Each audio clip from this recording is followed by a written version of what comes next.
ایک مالدار شخص نے بہت سا مال جمع کیا ہوا تھا اور دنیا کی کوئی چیز بھی ایسی نہ تھی جو اس نے اپنے ہاں نہ منگائی ہو۔ اس نے ایک بہت ہی عالیشان محل تیار کیا ہوا تھا جس کے 2 دروازے تھے اور ان دروازوں پر غلام محافظ مقرر کیے ہوئے تھے۔ ایک دن اس شخص نے بہت بڑی دعوت کی جس میں اپنے سب عزیز و احباب کو جمع کیا اور خود ایک بڑے ہی عالیشان تخت پر ٹانگ رکھ کر بیٹھ گیا۔ لوگ کھانا کھا رہے تھے اور وہ اپنے دل میں کہہ رہا تھا کہ ہر قسم کا ذخیرہ اتنا جمع ہو گیا ہے کہ کئی سال تک اب خریدنا نہ پڑے گا۔ یہ خیال ابھی دل میں ہی گزر رہا تھا کہ ایک فقیر پھٹے پرانے کپڑے پہنے ہوئے دروازے پر آیا اور زور زور سے دروازے کو پیٹنا شروع کر دیا کہ اس کے تخت تک آواز پہنچی۔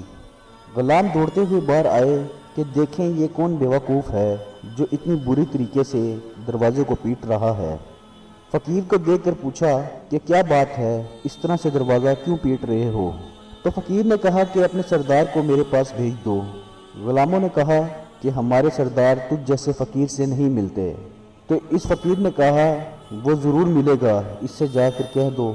وہ غلام آقا کے پاس گئے اور اسے سارا قصہ سنایا۔ اس مالدار شخص نے کہا کہ تم نے اس کو مزہ کیوں نہ چکھایا؟ اتنے میں فقیر نے دوبارہ پہلے سے بھی زیادہ زور سے دروازے کو پیٹنا شروع کر دیا، جس پر غلام دوڑتے ہوئے پھر دروازے پر آئے۔ تو اس فقیر نے کہا کہ اپنے آقا سے کہہ دو کہ میں ملک الموت ہوں۔ یہ سن کر ان غلاموں کے ہوش اڑ گئے اور انہوں نے جا کر اپنے آقا سے کہا کہ یہ فقیر ملک الموت ہیں اور آپ کو لینے آئے ہیں۔ غلاموں کی یہ بات سن کر اس مالدار شخص کے ہوش اڑ گئے اور وہ بہت ہی عاجزی سے کہنے لگا کہ ان سے جا کے کہہ دو کہ میرے فدیے میں کسی دوسرے کو قبول کر لیں۔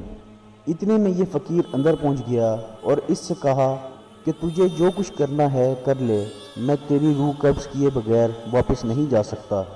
اس نے اپنا سب مال جمع کیا اور مال سے کہنے لگا کہ اللہ کی تجھ پر لعنت ہو کہ تو نے اور تیری مشغولی نے مجھے اپنے اللہ کی عبادت سے روک دیا اور اتنا وقت بھی نہ دیا کہ میں کسی ایک لمحے میں بھی اللہ تعالیٰ کو یاد کر لیتا۔